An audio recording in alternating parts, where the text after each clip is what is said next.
Switching from missiles and we're going to guns. Oh, they're sneaking up on me. Getting a little practice in here with the stick. Today's video is to give you 3 tips to bigger biceps, so that way when you're running the stick, your biceps will bulge. One moment, please. I'm getting something from the tower here. Yeah, this is Saber Cat. Derriere, go ahead. Sean, quit calling me on this line. Quit calling here. What's the politically correct term for homeless now? Without residence or something? I don't know what it is. I'm getting there. Mitch, if you're watching this, I promise I didn't press any of those buttons. I was just pretending. These you can't go away from. They are so good. You can go a straight bar or the easy bar, camber bar, whatever you want to call it. What I want you to focus on here, I'm going to turn to show you this, is your elbow placement. A lot of people get their elbows back here, and then when they pull, the front of the shoulder is going to start to get involved too much.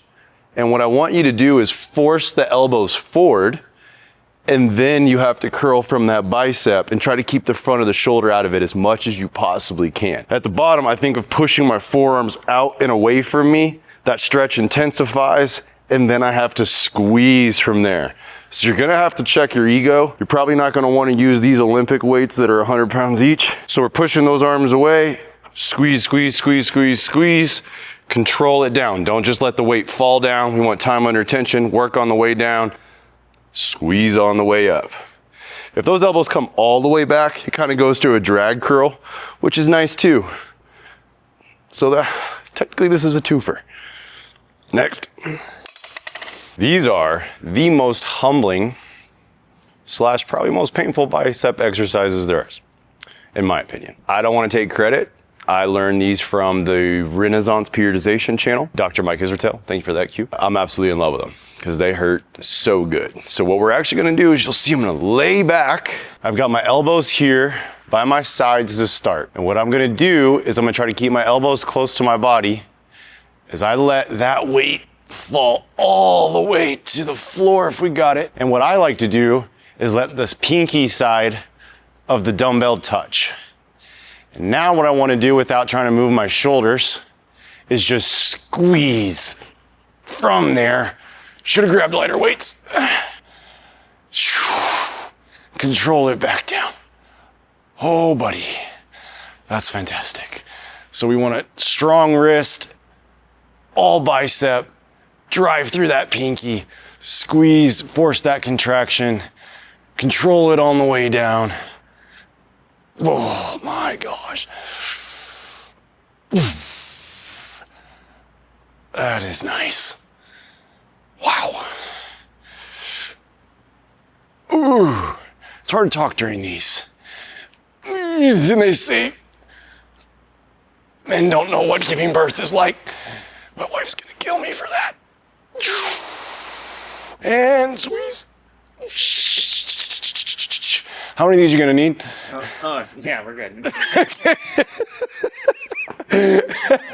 That is wild. That stretch across there. Is that split showing? Ooh, hey.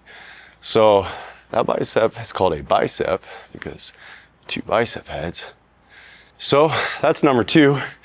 And if there's any use left in your arms, we'll move on to number 3. That is unreal. Those are so money. You're gonna pick up on a theme here, and that is elbow placement being forward. So this move will force those elbows forward because what I'm going to do is actually put the flat part of the dumbbell on the front of my legs. And in order to do so, my elbows are here in front of me. And what I'm gonna do is a hammer curl straight up from that spot and then control back down to there. So it forces the elbow forward.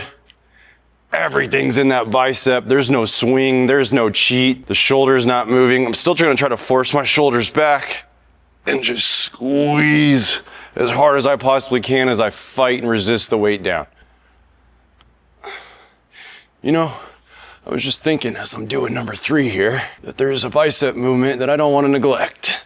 So we're gonna go bonus. We're gonna give you 4, because there's one more I want to hit after this that I love. 4th that I didn't want to leave out is the high cable curl. I love these because you're simply just doing a bicep flex against the resistance. And that's what technically every rep should be, is just flexing the muscle against resistance.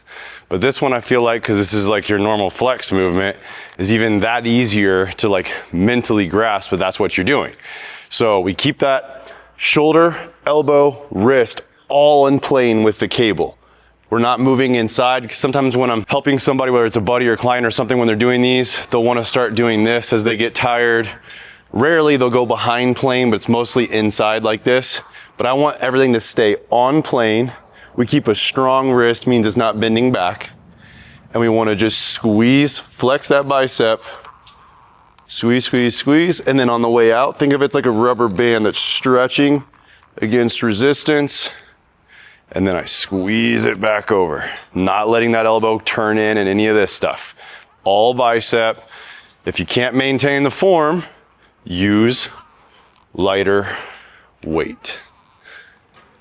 And I would be a hypocrite if I didn't admit, when I first started training, I used too heavy of weight, would break form, and lift with my ego all the time.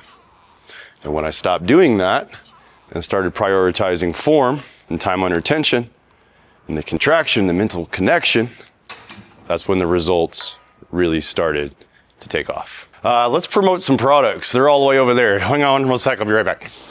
Let's see how many I can carry over there at one time. Let's promote them all, baby. We'll go with these two for now. We'll go with these two. I've got double guns. Creatine, just go look it up. Don't even take my word for it. Is one of the most effective muscle building supplements out there.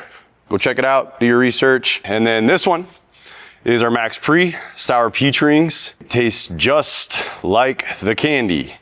It's phenomenal. 250 mg of caffeine, 5 grams of citrulline, beta alanine gets that good little tingle going, but not too much where it feels like something's wrong. Just enough to get you amped, pumped, ready to roll. This does not build muscle. Anybody that tells you that pre-workout without creatine is gonna build muscle, this is just energy and blood flow. So think of it that way. This is gonna help build the muscle. Then you gotta eat. You gotta eat. I know we already got a thumbnail, but it just feels right. That's it. That's a wrap. Enjoy those.